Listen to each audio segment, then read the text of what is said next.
তোমার সাথে আমার মনে মনে পরাণে পরাণে যে কথা হয়ে গেছে সে কথা কি কেউ শুনবে পারে? দুলা ভাইয়ের কাছে তোমার চিঠির উত্তর দিয়ে দিছি, পড়লেই সব বুঝবে পারবে। আমার বুকের মধ্যেখানি কিডা বাসা বাঁধছে। জামই মুক্তার গেল কোনে? অন্য কোনো কামে গেছে। আপনার সমস্যা কি? আপনার কাম তো হয়ে গেছে, এখন অসুবিধা কি? এখন খালি আপনার এই ওয়ারেন্টটা বাইর করার জন্য কিছু টাকা লাগবে, সেই টাকাটা দিয়ে দেন ব্যাস।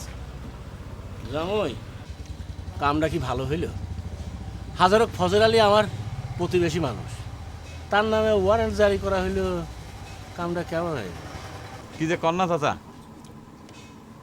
আপনাকে একটা কথা কই, এই মামলা মকদ্দমায় আর জুয়ে খেলায় আপনি আপন আত্মীয় স্বজন বন্ধু মেরে খাতির করেছেন তো আপনি শেষ। এই যেমন ধরেন জুয়ে খেলায় আপনি জিতলেন, খাতির করে যদি টাকাটা না নেন ওই টাকা কিন্তু আপনি জীবনে কোনোদিনও ফেরত পাবেন না। মামলা মকদ্দমাও তাই। এই চাচা কারো দুটো পুরি দাও। বাবুরা খাওয়া আসতেছে না। আর খান, সে কখন সকালবেলা খাই আইছেন, আর কাম শেষ হতে তো বেলা হয়ে যাবে না, খান। বাবু তুমি না চাচা আজকে যদি আপনি ওয়ারেন্টটা বাইর করবেন না পারেন তাহলে পরে কিন্তু কেস আপনার হাতের ছুটে যাবে না, বুঝছেন? তাই নাকি? হ্যাঁ।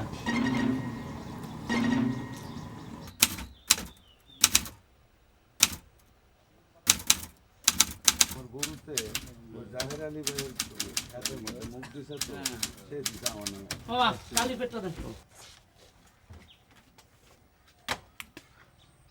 চাচা, এখানে একটা টিপ দেন।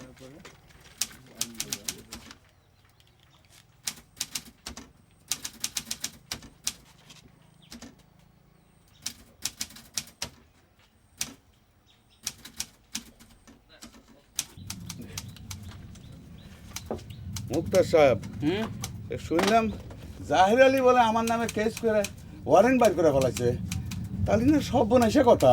কে সর্বনাশের কি হলো? ওয়ারেন্ট বাড়ি করেছে ভালো কথা, আমি তো তোমার সাথে আছি নাকি? সে ওয়ারেন্ট বাড়ি করেছে, আমি তোমার আগাম জামিনের সব ব্যবস্থা করে ফেলাইছি। টাকা পয়সা কি আনিসাও বাইর করো।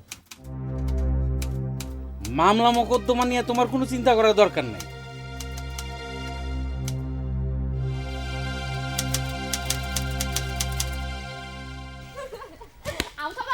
দরকার নেই, সুকাম খাইনে একটু খাও। না, দরকার নেই। তুমি বলে আইজলের সাথে আবার কথা কইছো। কিরা কইলো? ইরে আল্লাহ, স্বপ্নও তো না। আইজল নিজে কইছে দুলাভাই কোর্টে গিয়েছিল, তুমি সে খবর দিয়েছো তাকে। সব মিথ্যে কথা।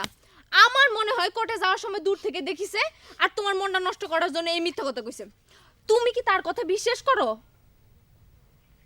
তুমি আমাকে নিষেধ করেছো আইজুলের সাথে কথা কতি, আমি কি তাই কবের পারি? এই কি তাহলে আমার উপর তোমার বিশ্বাস? কি করব কও, তোমাকে আমি এত ভালোবেসে ফেলাইছি, যদি শুনে যে কেউ তোমার সাথে কথা কইছে তাহলে পরে মনে হয় তাকে আমি খুন করে ফেলাই। আল্লাহ, ভুলেও এই কাম করো না। খুন করলে তুমি মার্ডার কেসের আসামি হয়ে যাবা, তখন আমাকে কেমন করে পাবা? হোক মার্ডার কেস, আমার শ্বশুর মুক্তার আছে না, সে আমাকে নির্দোষ প্রমাণ করে নিয়ে আসবি, তাও কেউ তোমার সাথে কথা কও, এটা আমি সহ্য করতে পারি না। শুনো আমার আসমান, আমার আকাশ, তোমার সাথে আমার মনে মনে পরাণে পরাণে যে কথা হয়ে গেছে সে কথা কি কেউ শুনবে পারে? তোমাকে ছাড়া যত কথাই হোক, যার সাথেই হোক, সব মিথ্যে মিথ্যে। দুলা ভাইয়ের কাছে তোমার চিঠির উত্তর দিয়ে দিছি, পড়লেই সব বুঝবে পারবে। আমার বুকের মধ্যেখানি কিডা বাসা বাঁধছে।